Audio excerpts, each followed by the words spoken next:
कि आप उस प्रश्न के दिए गए डाटा से सबसे पहले क्या बनाएंगे, चित्र। चित्र बिना चित्र के आप कतई नहीं करेंगे इसको। जैसे प्रश्नावली 9.1 का पहला प्रश्न है कि सर्कस का एक कलाकार एक 20 मीटर लंबी डोरी पर चढ़ रहा है। ठीक है, इसने चित्र बना के दे रखा है तुम्हें। ठीक है, इसने चित्र बना के दे रखा है कि वो कैसा है, इस तरीके से है और 20 मीटर लंबी डोरी पर सर्कस का कलाकार क्या हो रहा है, चढ़ रहा है। और ये डोरी ये दे रखी है उसमें, इसकी लंबाई कितनी दे रखी है, 20 मीटर। कितनी दे रखी है, 20 मीटर इसकी लंबाई दे रखी है। मैंने मान लिया इनका, इन शीर्षों का नाम क्या है, ABC है ना। वही डोरी में चढ़ रहा है तो ये ना कहीं कुटी, कहीं ना कहीं ये बंदी होगी, कहीं ना कहीं ये बंधा होगा, है ना। जहां ये बंधे हुए होते हैं शीर्ष है। ठीक, तो माना ये इस डोरी पर ये क्या कर रहा है, ये कलाकार क्या कर रहा है, चढ़ रहा है आप। तो सर्कस का एक कलाकार 20 मीटर लंबी डोरी पर चढ़ रहा है जो अच्छी तरीके से क्या है, तनी हुई डोरी है। भूमि पर सीधे लगे खंबे के शिखर, ये खंबा है, ये भी नाम का क्या है, खंबा है। इस खंबे के क्या कर रहा है, शिखर पर, हाँ, इस खंबे के शिखर पर बना हुआ है। यदि भूमि स्तर से डोरी द्वारा, भूमि के स्तर से डोरी द्वारा कितने डिग्री का कोण खंबे के लिए, ये खंबे के लिए कितने डिग्री का कोण बना रहे हैं, 30 डिग्री का। तो एक ऐसा कोण है देखो, नीचे से ऊपर के लिए बन रहा है, तो कैसा कोण है, उन्नयन कोण। कैसा कोण है, उन्नयन कोण। ठीक है, और एक खंबे को हम बोल देते हैं, हम मान लेते हैं, माना इसकी ऊंचाई कितनी है, h। कितनी है इसकी ऊंचाई, h हम मान लेते हैं। ठीक है, तो आपने ये ज्ञात करना है, खंबे की ऊंचाई ज्ञात करनी है। ठीक है बेटा, खंबे की क्या करनी है, ऊंचाई ज्ञात करनी। तो इन प्रश्नों को हल करने से पहले सबसे पहले आप चित्रानुसार चीजें लिख ले जो जो दिया हुआ है, और जो ज्ञात करना है उसको क्या करना है, मान, है ना। तो चित्रानुसार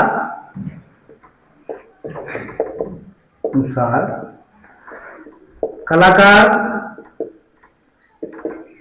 किसके अनुदिश चल रहा है, AC की तरफ चल रहा है ना। AC किसके बराबर है, 20 मीटर है AC, है ना। AC 20 मीटर डोरी के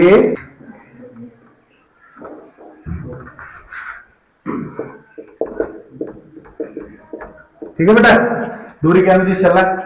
और हम मान लेते हैं, माना स्तंभ की ऊंचाई, स्तंभ की ऊंचाई कितनी है, h मीटर। कितनी मीटर है, h मीटर स्तंभ की ऊंचाई। साथ ही उन्नयन कोण कितना दे रखा है, उन्नयन कोण हमें दे रखा है 30 डिग्री। ठीक है, अब देखो आप इसको अगर ये समकोण त्रिभुज है तो ये कितना हो गया, 90 डिग्री का एंगल हो गया, है ना। तो ये भुजा कौन सी है, कहां हो गई, ये भुजा कौन सी है, कौन सी है, अरे खड़ी भुजा कौन सी होती है, लंब। बड़ी भुजा आधार, कोण के हिसाब से चलना है ना। तो ये आधार हो गया और ये हो गया कर्ण। तो ऐसा कौन सा त्रिकोणमितीय अनुपात है जिसमें लंब और कर्ण आता है, ऐसा कौन सा त्रिकोणमितीय अनुपात है जिसमें लंब और कर्ण आता है, कौन सा है, साइन थीटा। कौन सा है, साइन थीटा। साइन मान लेंगे, हम जानते हैं क्योंकि साइन थीटा बराबर होता है लंब बटे कर्ण, लंब बटे कर्ण। जो हमें दे रखा है उसके हिसाब से चलना है मैंने। तो और चित्रानुसार लंब क्या है, लंब हो गया हमारे पास कितना, AB। लंब कितना है, AB। और कर्ण कितना है, AC। कर्ण कितना है, AC। इसलिए और थीटा कितना दे रखा है, थीटा कितना होगा, 30 डिग्री। कितना डिग्री, 30 डिग्री। AB कितना है बेटा, AB हमने मान लिया था कितना है, h, वही स्तंभ की लंबाई है, वो हमने निकाल ली। और AC कितना दे रखा है, 20 दे रखा है। AC कितना दे रखा है, 20। और sin 30 का मान कितना होता है, sin 30 का मान 1/2 होता। तो ये हो गया 1/2 और ये आ गया h/20। अब क्या होगा इसका वज्र गुणा, क्या होगा, वज्र गुणा। 20 की गुणा इधर कर दो तो क्या हो जाएगा, ये 20 आ जाएगा। ऊपर बटे में कितना, 2 बराबर कितना, h 2 एकम को 2, 2 10 की 20, तो क्या जाएगा h स्तंभ की ऊंचाई, इसलिए स्तंभ की ऊंचाई h बराबर 10 मीटर। कितने मीटर? 10 मीटर। ये निकालना था, ये आंसर आया समझ में? आया? यस, कहां पर से? ये वाला याद है समझ में? ये वाली लाइन समझ में? ठीक है, ये थीटा की जगह हमें कोण दे रखा, थीटा मतलब कोण है ना, कोण कितना दे रखा? 30 डिग्री, इसके हिसाब से करना है ना, ठीक है। चाहे तो तुम सी बोल दो इसको, कोई जरूरी नहीं है कि तुमने थीटा ही बोलना है, समझ आ रहा है? अगर किसी को थीटा में कोई दिक्कत होनी हो तो जो शीट है उसी शीट का कोण बोल दें आप इसको, कोई समस्या नहीं है। साइन सी, समझ आ रहा है? इस शीट पर बनाए हैं तो साइन सी हो गया, ये बात समझ में? अच्छा, अब ये क्या हो गया?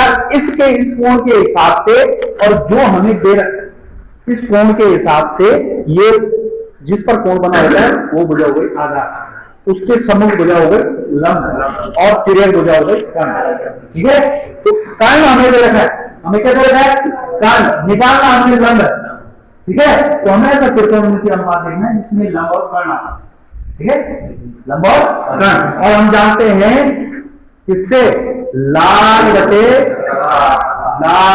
कक्का से हम जानते हैं कि लंब बटे कर्ण यानी कि पहले ही वाला साइन थीटा है ना, आधार बटे कर्ण यानी कि कॉस थीटा, लंब बटे आधार यानी कि टेन थीटा।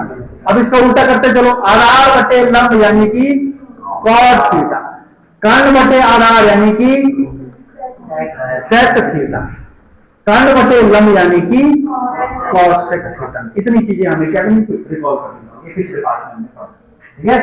और साइन के हिसाब से, साइन सी के साथ हम जानते हैं लंब बटे कर्ण, लंब हमने मान लिया था क्या है? h है, और कर्ण हम जानते हैं कितना है? 20 मीटर की दूरी है ना, तो क्या हो गया? AB बटे AC, AB बटे AC, और AB की जगह हमने क्या रखा?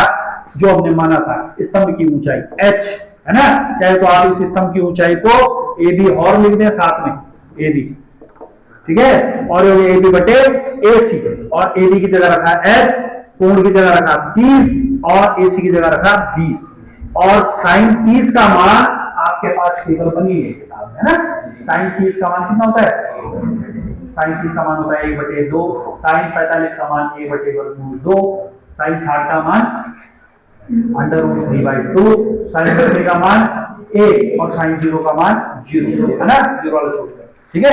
तो आपने 30 लेना है तो 30 का मान होता है 1/2, और बजट गुणा करेंगे, बजट गुणा, और अपने सहूलियत के हिसाब से करनी है। h को छोड़ना है तो h का मान निकालना ना, h को एक तरफ छोड़ा, 20 जो बटे में था इसको इधर ले गए तो कहां जाएगा? गुणा में जाएगा एक के साथ, तो 20 ही कम तो 20, और ये बटे में 2 था तो 2 से काटा 2 कम तो 2, 2 2 की 20, और h का मान कितना आ गया? हमारे समझ सबको तुम्हारा बताना है